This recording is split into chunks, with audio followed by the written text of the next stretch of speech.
Sa kabundukan ng Cordillera, matatagpuan ang mga Ifugao, isang pangkat ng mga katutubo na tagapangalaga ng kalikasan at ng ating kasaysayan.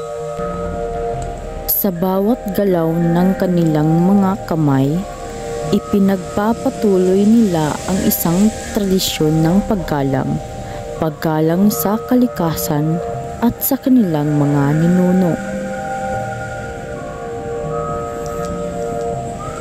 Bilang isang komunidad, ang Ifugao ay nagtutulungan sa bawat hakbang, bawat tanim, bawat pag-ani. Ipinapakita nila ang tunay na diwa ng bayanihan.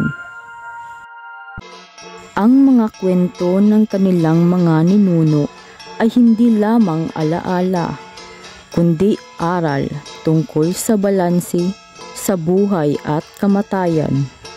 Ang kalikasan ay buhay, kaya't ito'y nararapat na pangalagaan. Ngayon, habang ang kalikasan ay nasisira, muling nabibigyang halaga ang mga aral ng mga katutubo.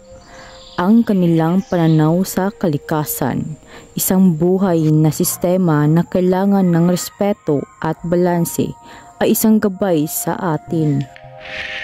Ang karunungan ng mga Ifugao ay hindi lamang bahagi ng nakaraan, kundi isang mahalagang bagay para sa ating kinabukasan.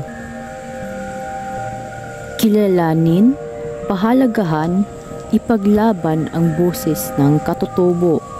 Ang kanilang karunungan ay isang pag-asa para sa mundo.